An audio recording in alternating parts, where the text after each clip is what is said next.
Wa ma ya'lamu ta'wilahu illa Allah. Terus tidak ada yang tahu ta'wilnya kecuali takwil ini yang Allah alam bi muradi itu enggak ada yang tahu. Terus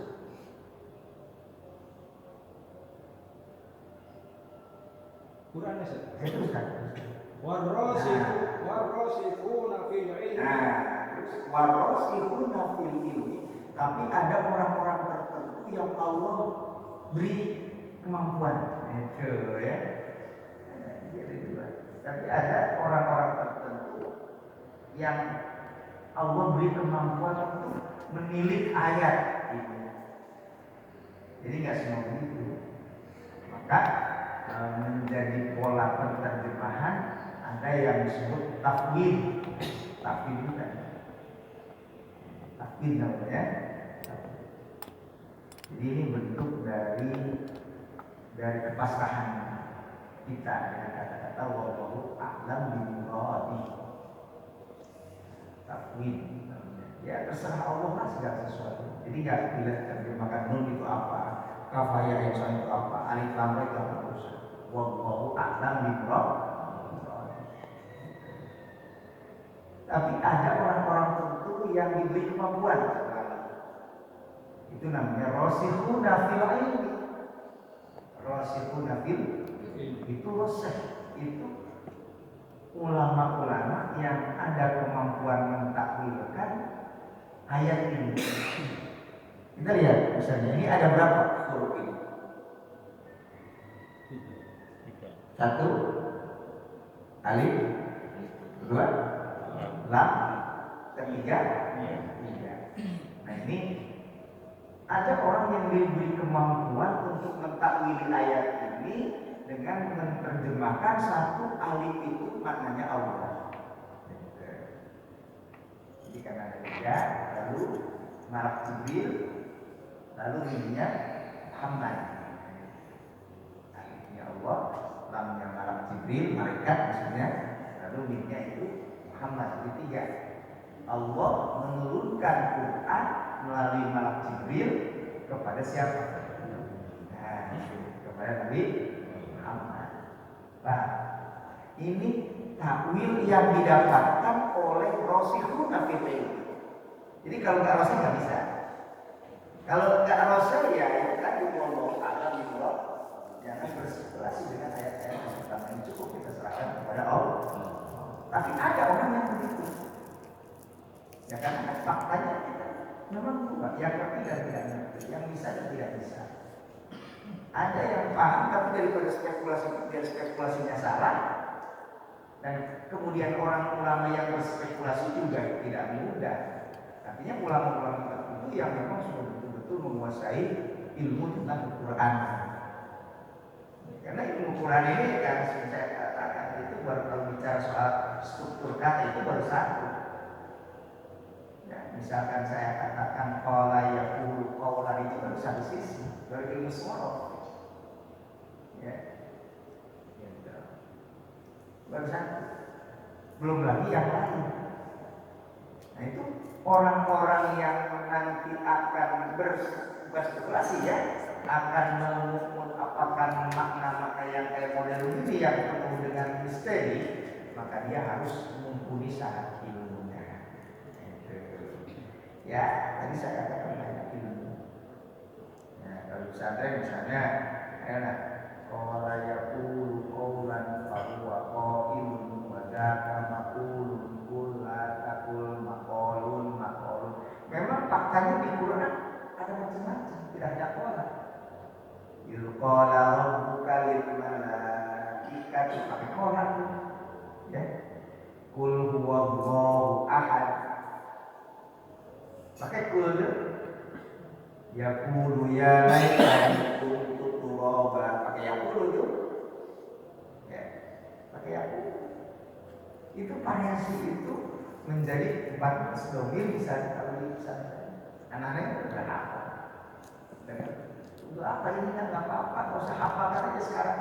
Karena nanti, jadi kalian tidak akan bisa mengetahui hebatnya Quran. Nggak bisa. Sampai gantilah pola qalu qolat takul. Udah hafalkan saja. Mulai sangat dasar. Ya. Karena di Quran qalu inna lillahi wa inna ilaihi raji'un. Pakai qalu. Wa qulu qawlan karima. Qawlan. Ya, yaqulu ya laitan. Pakai yaqulu. Itu baru dari satu sisi kemujizatan Quran. Baru dari sisi ilmu sorof namanya, ilmu bentuk kata. Belum lagi kita di pesantren itu diajarkan kalau ini gimana cara baca. Zaidun qaimun, masukin kana Zaidun qaiman. Zaidun qaimun, masukin lapan inna Zaidan qaimun. Baca beda-beda. Ya, beda-beda. Dan itu ilmu nahwu namanya, mengetahui awal dan akhir misalnya. Kalau ilmu bentuk namanya ilmu shorof. Ya, ilmu bentuk namanya ilmu shorof. Kalau ilmu awal akhir namanya ilmu nahwu. Namanya itu baru dua. Dan dua juga, masya Allah. Sampai kepada pengajian yang paling tinggi kita bakal menyana. Kita bagi 1000 bait. Bayangkan 1000 bait dari qala Muhammad bin Malik dan seterusnya sampai bagian lain 1000 bait. Itu ternyata makanya kan ilmu nahwu ini adalah muncul itu sesudah Quran. Jadi bukan Quran melalui ilmu nahwu. Bukan nahwu baru Quran, bukan. Jadi Quran dulu. Setelah sekian tahun Rasulullah meninggal baru muncul ilmu nahwu. Nah, berarti praktis ilmu nahwu itu sastra untuk bukan juga mutak-natik, bukan. Kalau mutak-natik kan terkesan Quran ini bisa diapakan? Bukan. Tapi nanti akan terlihat kemujizat Qurannya lewat mempelajari baru satu ilmu nahwu dan shorof. Nah, ini sekalian. Kan kita di dalam bahasa Indonesia juga iya kita kalau bahasa begini. Tapi kalau bahasa yang benar-benar kita analisa, ini yang benar begini bahasa Indonesia susah. Bahkan sastra Indonesia yang ada yang asli itu di Belanda, termasuk sastra Sunda. Ya, beberapa perguruan tinggi di beberapa perguruan tinggi yang berbeda itu ada yang khusus menyelenggarakan sastra Sunda di Belanda. Iya, adanya di sana Pak. Ayo di Belanda adanya sastra Sunda asli. Termasuk sastra Jawa yang asli itu ada juga di Belanda. Ini mereka menganalisa tentang ini bahasa. Quran belum apa-apa sih. Udah dari sekian 18 abad yang lalu. Ketika Rasulullah wafat itu kan nggak ada muncul ilmu nahwu, ilmu shorof, nggak ada muncul ilmu gramatika. Kenapa? Karena Rasulullah itu kan belajarnya dari siapa? Belajarnya kan dari malaikat Jibril kan? Ya kan? Malaikat Jibril dari siapa? Dari Allah. Itu strukturnya. Allah dulu kepada siapa? Malaikat Jibril kepada siapa? Nah ini struktur. Dan inilah manfaat. Itu sekali. Dan orang-orang yang akan rasikhuna fil ilmi memiliki kemampuan untuk menangkap apa? Misteri ayat-ayat Quran itu harus mumpuni. Itu harus mumpuni. Maka muncul seiring dengan perkembangan bukan hanya ilmu nahwu, ilmu shorof. Inti sastranya juga dipelajari. Misalnya, idza waqa'atil waqi'ah laisa liwaqa'atiha kadhibah. Khafidatur rafi'ah idza rujjatil ardu. Ya kan? Wadduha wal laili idza saja ma wadda'aka rabbuka Idza sama unshaqqat wa azinat li rabbiha wa huqqat wa idzal ardu muddat wa alqat ma fiha wa taqallat. Coba bisa terlihat mukjizat Al-Quran. Kelihatan. Dulu zaman ketika beberapa bulan Rasulullah meninggal, di antaranya ada muncul orang-orang yang ingin membuat munafik seperti Al-Quran. Namanya dulu Musailamah Al-Kadzdzab. Beliau nabi palsu. Karena dia mengaku nabi setelah Muhammad, maka nabi itu diapain? Ya dipantesin kalau dia bisa ada punya mukjizat. Nah, ya contoh surat Al-Fil misalnya. Ya, gajah. Tapi gajah yang dimaksud dalam surat Al-Fil alam tara kaifa fa'ala rabbuka bi ashabil itu gajah apa? Itu sejarah. Alam tara kaifa fa'ala rabbuka bi tidakkah kamu melihat ashabil itu kayak apa? Ashabil itu kayak apa? Alam tara kaifa fa'ala rabbuka bi ashabil itu. Ashabil itu kayak apa? Ashabil itu dulu raja Yaman ada memiliki kecemburuan. Oh, Mekah ini begitu ramai selalu. Itu karenanya ada daya tarik. Apa daya tariknya? Ka'bah. Datang dari mana? Ya, politisi pasti ini berpikirnya sudah, oh ini menghasilkan devisa. Karena orang datang dari mana-mana kan. Nah, makanya sampai sekarang Arab itu kan punya itu antara itu daya tarik. Nah, ini memang sudah sejak Abrahah itu memang bukan lagi sejak Abrahah, sejak Nabi Ibrahim 5.000 tahun yang lalu bahwa Ka'bah itu adalah sebagai martabat. Kata kayak mungkin tempat yang memuji pahala. Tempat mencari itu martabat. Jadi bukan tempat memuji rezeki. Tapi juga ada yang memuji rezeki juga. Tapi yang pasti itu memuji pahala. Jadi orang ada yang dengan cara belanja, kita dulu pernah ya toa, iya menyembah berhala di sekitar itu. Oh ternyata bukan cuma ini yang jadi sembahan itu. Akhirnya timbul imajinasi bagaimana ini ya, Tuhan ini sebagainya. Itu semua ada di sana. Nah, sehingga dari mana-mana orang datang maka Abrahah itu tertarik. Bagaimana kalau Ka'bah itu kita pindahkan dari Mekah ke Yaman? Maka Yaman itu 9 jam pada Yaman waktu itu. Dan itu namanya Abrahah. Nah, itu kan sejarah. Abrahah dia ingin memindahkan Ka'bah, maka kemudian dia siapkan 12.000 pasukan gajah. Kalau sekarang udah di atas kapal itu 12.000. Itu udah pasukan yang sangat kuat. 12.000 pasukan gajah. Kalau kita membaca kapal ini sudah sekian. Itu Abrahah luar biasa. Dia kerahkan, ya kan? Untuk menyerang Ka'bah. Ternyata apa yang terjadi? Berhasil atau tidak? Tidak. Apa yang terjadi? Faja'alahum ka'asfin ma'kul. Baca Pak. Faja'alahum ka'asfin ma'kul. Tidak. Buktikan silakan. Ayo.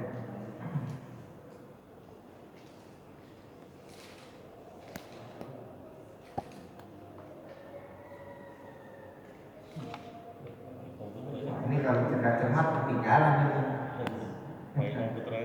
Sehingga mereka dijadikan seperti daun-daunnya dimakan. Nah itulah makul.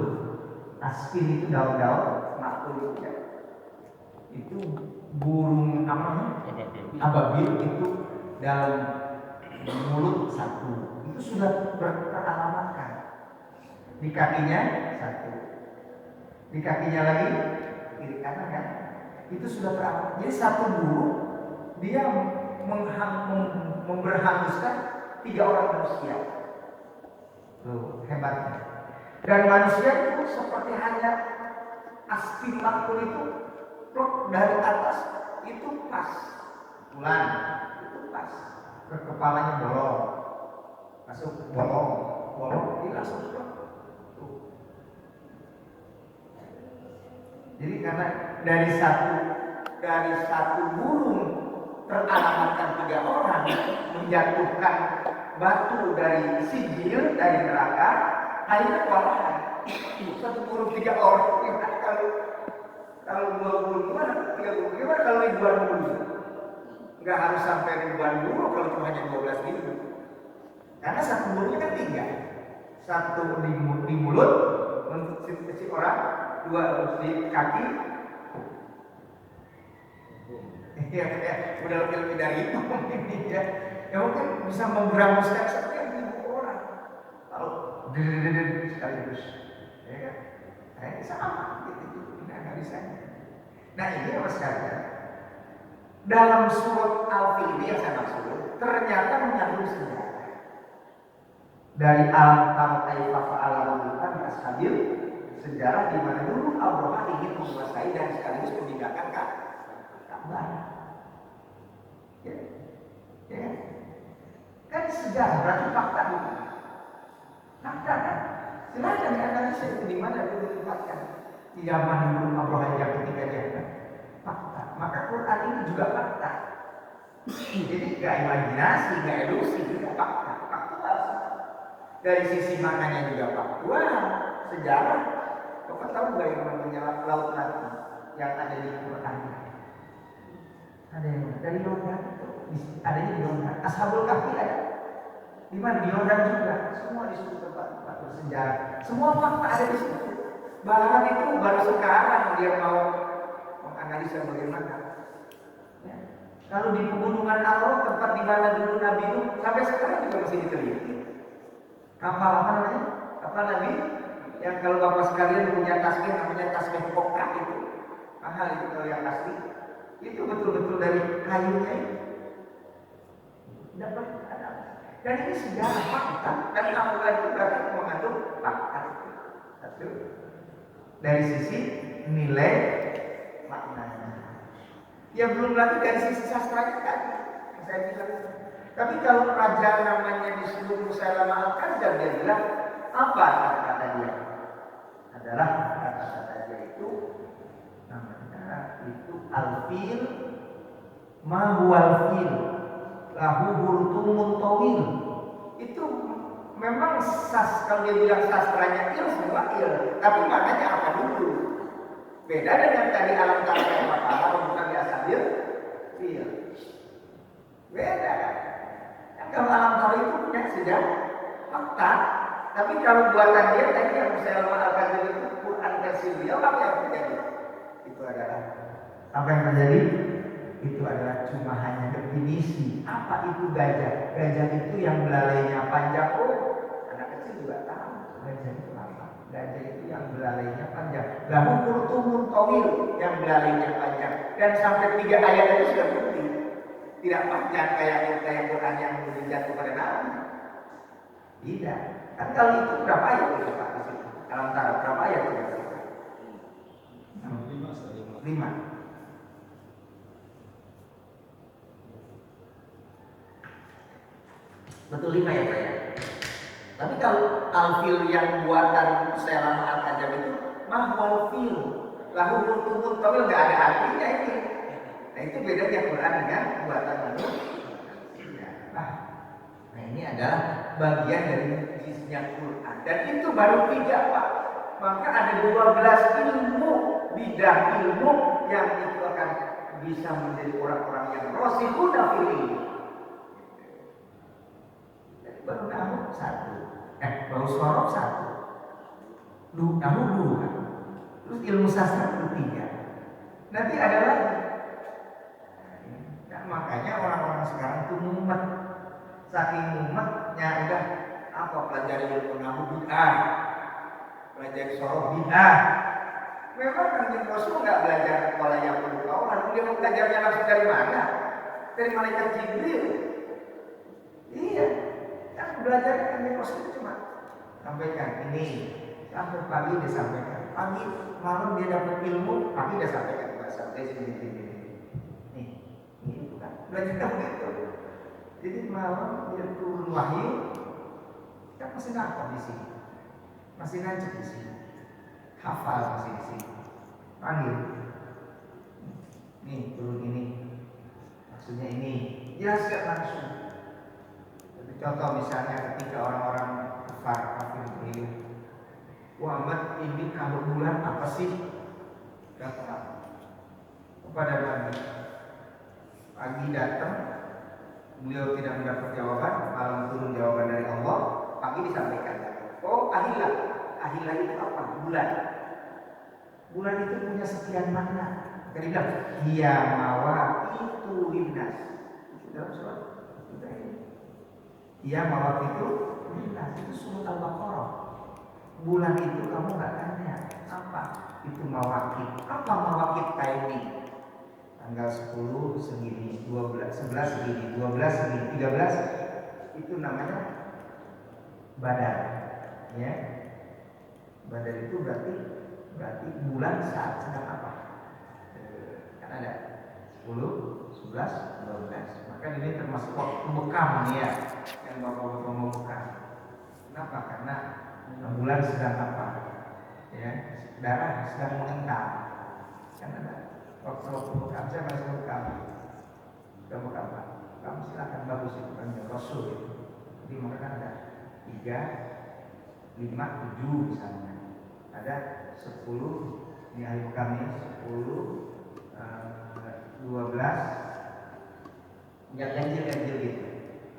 Jadi ketika matahari, bulan, saat-saat itu berkonstruksi ya, dengan darah. Jadi kalau saat-saat sedang ada maka darah mengental. Nah ketika darah mengental maka sudah itu namanya bekam. Jadi ada ilmunya. Jadi tidak setiap saat bekam. Yang afdal bekam itu misalkan 5, 7 misalkan. Yang afdal. Terus 11, 10, 13 misalkan. Waktu afdal. Ya sama ahli bekam suka dikirim gitu. Hari ini waktu afdalnya bekam. Itu berawal ternyata dari bulan dan matahari. Jadi saat sedang berkonstruksi bulan kepada tubuh manusia, maka ketika dia mengental, maka saatnya dikeluarkan. Dan keluarkan ala Rasulullah namanya bekam. Gitu kan? Mengeluarkan darah ala Rasulullah adalah bekam. Ini ilmiah. Dan itu Quran. Sekalian. Al-Quranul Azim. Jadi berarti ilmiah apa ada 12 bidang sampai orang yang oleh Allah diizinkan kembali lagi tadi yang bisa menangkap isyarat-isyarat Al-Quran. Iya. Kalau umumnya kan tadi wallahu a'lam bimurad cukup itu tergantung sahkan kepada Allah. Tapi ada orang-orang yang rosih fil ilmi, dia mempunyai kemampuan menganalisa terhadap ayat-ayat ini. Salah satu kita contohnya tadi.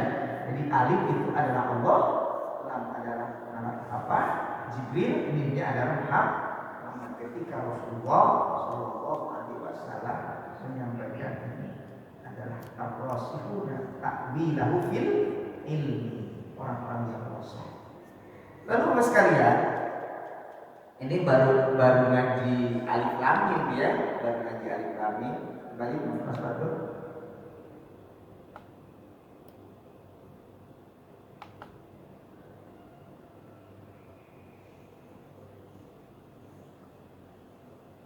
Alif lam mim tadi berarti alifnya 1, lam 2, mim. Nah, lalu Allahu ya udah. Allahu la ilaha illallah hayyul qayyum. Apa ini? Ini bangunan tauhid. Bangunan ini yang harus kita bangun. Itu yang pertama. Bahkan saya akan sering katakan sekalian, ketika manusia nanti pada saatnya Allah panggil, kan kita suka dengar, kul katakan olehmu bahwa itu adalah malakani, dua malaikat makhluk Allah yang bernama malaikat Munkar Nakir, dan itu bakal nanya. Jadi kita disebut Bapak bakal ditakoni sama malaikat Munkar dan Nakir. Apa yang bakal ditakoni? Marroh buka, ini yang pertama. Ada 5 pertanyaan, 5 pertakonan yang bakal dan kamu gak usah takut, gak usah kaget, biasa saja. Itu adalah makhluk Allah, malakani, dua malaikat yang nanyanya juga dari dulu sampai kapanpun itu aja. Jadi nggak pernah bantah itu malaikat. Iya, itu saja.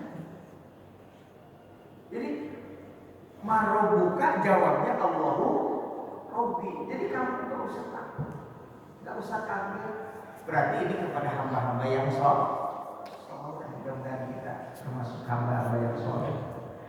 Ini sebenarnya bukan makna harfiah kita mengatakan Allahu Rabbi, bukan makna letter kita jawab Allahu Rabbi. Nanti kita oh gampang Ustaz, cuma 5 kita hafalin saja. Kita hafal aja, apa yang sulit?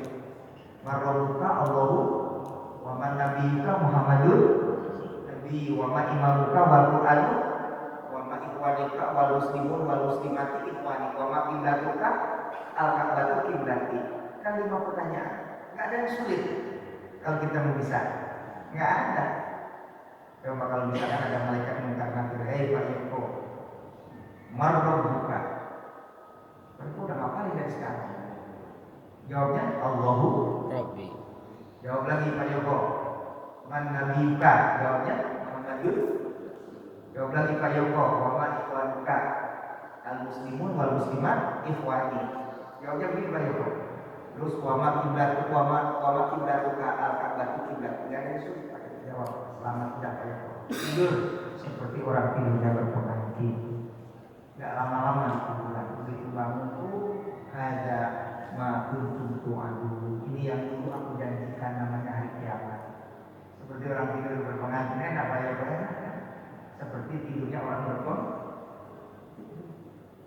Ini artinya bukan hanya secara harfiah, secara literal kita jawab begitu, tapi yang dibutuhkan adalah bangunan tauhid. Ketika kita di mana? Ketika kita di dunia. Kita sekarang kan lagi diuji tauhid kita, Pak. Semua kepada corona, ya kan? Nggak ingat kepada siapa yang membuat corona, ya kan? Coba aja sekarang, ini lagi diuji kita sekarang. Tapi kalau kita kembalikan bahwa ini kan ciptaan Allah, dan itu Allah sudah katakan, kalau kamu iman yang benar, yang lurus, yang serius, ya. Allah sudah bukakan itu, gak bakal ada macam-macam. Kan tembok-tembok kita ini Allah bukakan keberkahan. Ini kan bukan berkah namanya kalau begini, uji oleh Allah bagi kita tentu. Iya, dengan ujian corona ini yang luar biasa, akhirnya sempat buat kita ini, masya Allah ini si corona luar biasa. Tidak ingat siapa yang menciptakan corona. Kalau kita ingat bahwa yang menciptakan corona itu adalah asbab dari apa? Dulu cari sebabnya. Dulu banyak kampung yang aku binasakan. Min qaryatin ahlakna. Sejarah Quran yang menyampaikan banyak yang aku jadikan dengan angin, dengan katak, dengan darah, dengan macam-macam itu aku telah sampaikan. Ya, ketika ada kataknya musibah. Ketika ada darahnya musibah. Begitu kita tuangin ini muncul darah. Itu juga ujian bagi umat-umat terdahulu. Baca sejarah. Begitu. Aku sudah katakan. Jadi ternyata ini adalah ulahnya siapa pula? Ulahnya manusia. Kita kembalikan sekarang. Berarti kalau itu, berarti sekarang kita cari hal-hal yang sekiranya Allah suka. Supaya tidak turun musibah. Atau tidak turun ekstrimnya mungkin ada. Berarti cari apa ya? Ini tempo-tempo kita narik dari cuci tangan ke wudhu aja, wudhu nggak bisa menghilangkan corona tersebut. Ada yang gitu Pak. Jangan lagi yang ngomong. Cuci tangan nggak bisa menghilangkan corona. Ini berarti nggak ada lain itu. Hanya apa lagi? Mencuci tangan, mengenakan. Tapi kan ternyata betapa banyak juga yang mencuci tangan, mengenakan masker, kenakan juga. Betul kan? Nah, kalau kita kan sebagai ulama ahli sunnah, ini namanya syariah, namanya iya, kita tidak ingin mati konyol. Kalau kita pandang kerja, kita udah cukup dengan masker saja. Sampai dulu dikatakan, oh tidak ada apa-apa. Ini silakan analisa sekarang. Apa betul wudhu itu akan menjaga ini? Macam-macam jelas. Nah, ini ujian tauhid kita kepada Allah. Kembalikan bahwa ini semua dari Allah. Kita mau ditantang. Dulu ketika pertama kali lawan corona, kalau itu teguran dari Allah bisa kita melawan. Lawan itu apa pengertian? Pengertian melawan ini ada dua. Melawan kita bisa bersahabat dengan itu, ya itu tadi. Mudah mulutnya ngomong sampai sekian bulan, ya sekian bulan. Sekarang kan udah banyak serba-serbi ya corona itu. Ada yang tidak corona juga di corona. Serba-serbi kan? Di kampung itu waktu apa? Gak bisa dibohongi. Bukan. Itu kan kalau ada kasus-kasus penerimaan pencurian jenazah dari mana? Dari ketidakpercayaan. Iya, bakal semuanya jujur. Kalau benar-benar ada musibah, udah gitu tanda tangan 20 juta, dapat 100 juta, lumayan masih 80 juta. Ini waktu banget. Ada itu di masyarakat. Itu udah serba-serbi. Berarti itu sudah ini nggak perlu dibuktikan Allah. Makanya dibuktikan. Gimana dibuktikan itu tadi? Akhirnya kan sampai kapan? Nggak tahu sampai kapan. Kalau dari mulutnya juga sudah sampai kapan. Coba kita minta sama Allah. Mudah-mudahan Allah ini kau yang punya. Kau yang memiliki. Mari kita bertobat kepada Allah dan meminta. Pak Ilok kita udah minta, udah bertobat, dan dikabul oleh Allah.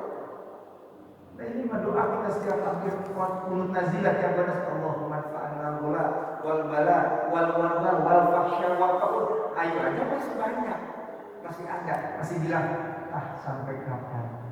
Musibah. Jangan ditanya sampai kapan kok, tapi yang penting jaga dengan masker, dengan jaga jarak dan sebagainya. Akhirnya kita sholat berjamaah dulu nggak tahu ada dapat ini pakai gini. Ini kalau melihat panggilan berjamaah kan? Kalau melihat panggilan berjamaah kalau dulu kan berjamaah itu harus rapat, ya nggak apa-apa lah. Kita berarti nggak dapat panggilan berjamaah karena apa? Karena kita menghindarkan itu. Tapi kalau itu yang bukti-bukti bagaimana kita? Selamanya berarti ada panggilan berjamaah. Nah, untuk tidak berbukti bagaimana? Makanya kita harus berikhtiar kepada Allah sekuat mungkin, hindarkan perbuatan maksiat baru bertobat. Nah, ini akidah sekali. Sudah. Allahu la ilaha illa huwal hayyul qayyum. Dia adalah Al-Qayyum. Pada saat manusia sedang keadaan apapun dia tetap Al-Qayyum. Sudah kita serahkan kepada Allah. Itu jawaban yang besok nanti Pak Yoko bakal Allah Rabbi dengan datang mengatakan kata ulang bangun akidah ini ketika aku di dunia. Berikutnya apa? Kaitan dengan waman Nabi Yuka. Siapa Nabi Muhammad? Muhammad itu menjadi uswah, contoh kehidupan Nabi. Dalam Islam bagaimana Rasulullah bergaul hatta dengan orang Yahudi, hatta dengan orang Nasrani. Bagaimana mengingatkan penguasa, bagaimana mengingatkan orang yang zalim. Rasulullah cukup menjadi contoh, menjadi rahmatan lil alamin, bukasnya. Wa ma arsalnaka illa rahmatan lil alamin. Wa ma arsalnaka illa rahmatan rahmat. Kita sebagai rahmatan lil alamin.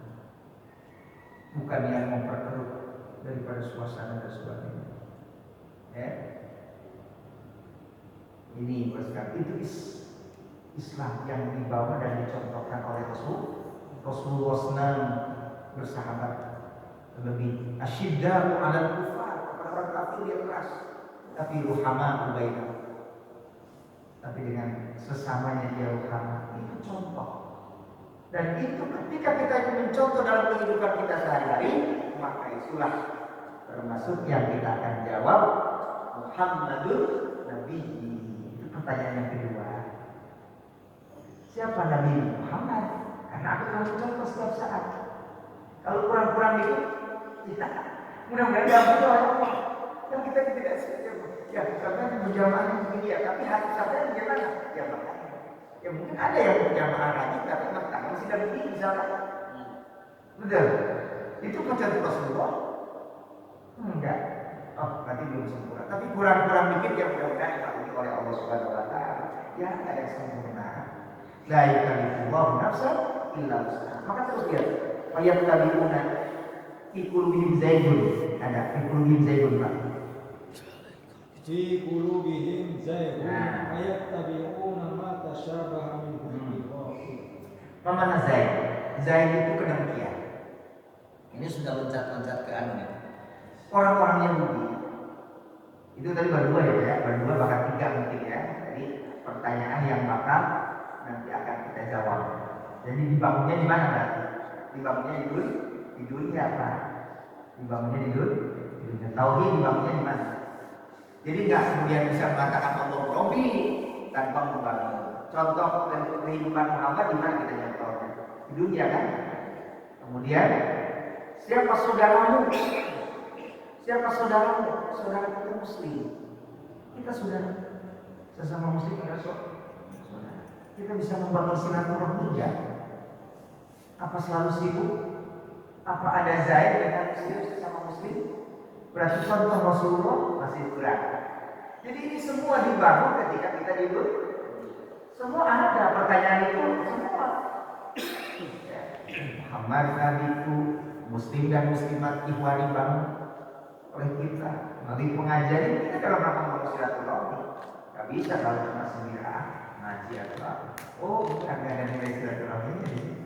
Lu baru sholat doang, baru sholat ini baru kadang kan sholat kalau sendiri aja, kalau benar itu pasti baru dapat pahala. Kalau benar bacaannya, benar. Coba kalau kita tidak benar, kalau bacaannya kalau benar, nggak ada bisa baca. Makanya ada berjamaah. Kita kurang-kurang dikit ada siapa? Ada imam kan kita representasi dari semua kita. Nggak bisa nyodok, nggak bisa. Harus apa? Karena dia representasi dari lingkungan. Jadi kalau bagus ya itu yang bagus. Ya bagus dalam arti itu berarti kan kita relatif lah. Ya, sebagusnya kita, gitu kan?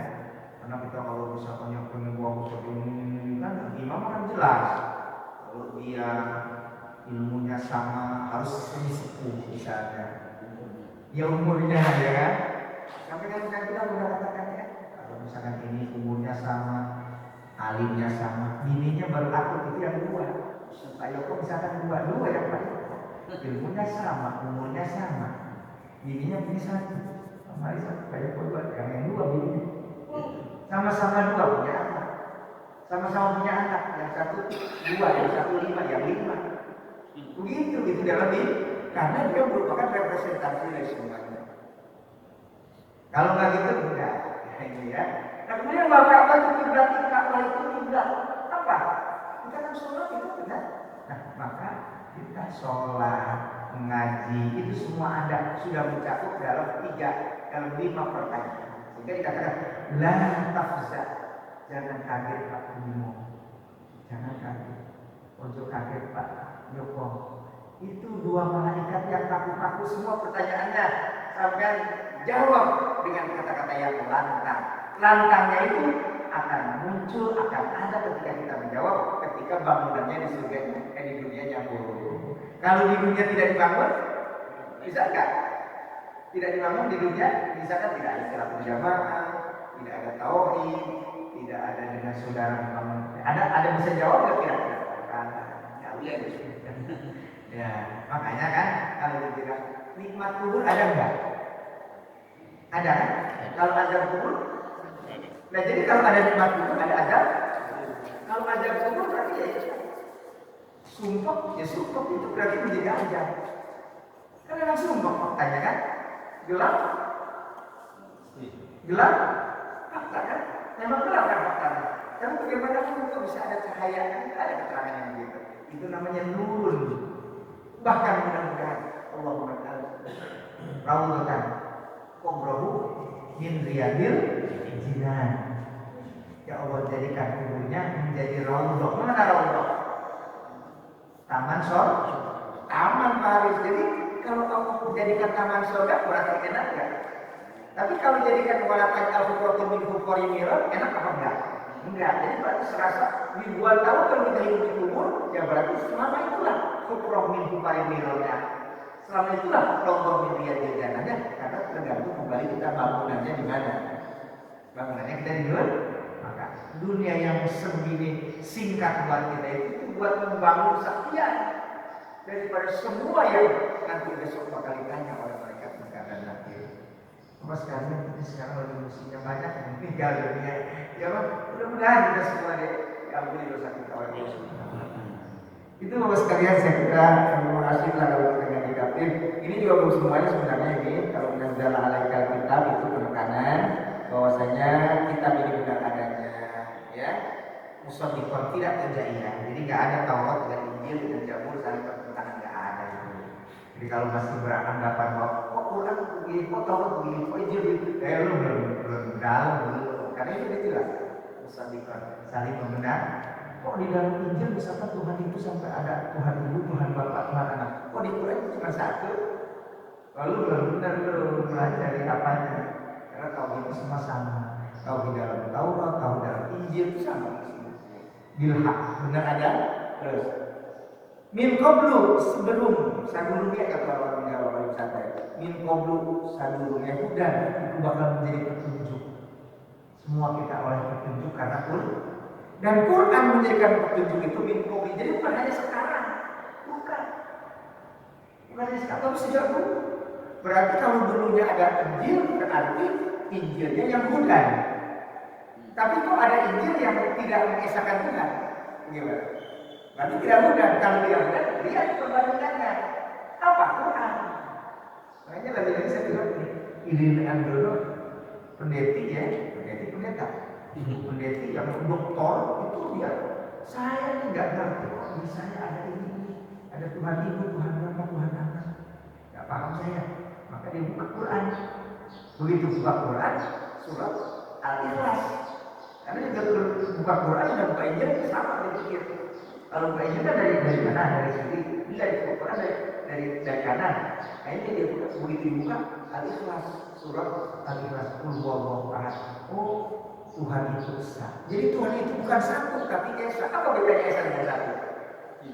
Nah, kalau ahad itu berarti esa. Kalau wahid, kalau satu mesti ada dua, ada tiga. Allah katakan qul huwallahu ahad. Makanya kita bilang qul huwallahu ahad. Lu kan ngerti lu bahasa sastranya dong.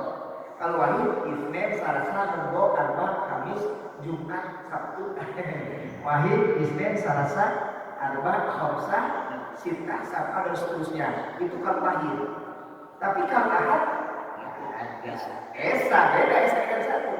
Esa dengan satu apa bedanya? Kalau esa tidak ada bila adanya. Kalau wahid ada berbilang, dia bisa tiga. Boleh jadi berarti nanti ada perkembangan tentang Tuhan, otak manusia, berarti Tuhan bisa tambah kalau begitu. Oh saya nggak ngerti ah. Gitu, itu orang yang dulu Allah tuh. Sana atas, ini lagi. Ayat 7 tuh. Nah itu hilang apa terjemahannya? Terjemahan dulu apa? Terakhir. Semuanya sisi Tuhan kami. Iya. Tidak ada yang dapat mengambil pelajaran kecuali orang-orang yang berakal. Nah, ulul albab itu contohnya ini. Gak ngerti saya. Enggak, dia buka Quran. Oh ini jangan-jangan. Makanya dia masuk Islam kan. Banyak kalau siapa lagi ya? Kalau itu benar-benar hidayah itu Allah karena ulul albab. Karena ulul, kalau tidak ulul albab nggak bisa. Lu tahu dari mana? Nggak dari orang tua saya. Gitu. Itu yang sekalian yang berbeda terakhir dan ini sekalian saya ingin sampaikan tadi itulah para qari, para hafiz, ya harus bisa. Dulu harus bisa para qari membaca Al-Quran, para hafiz, para penghafal Al-Quran.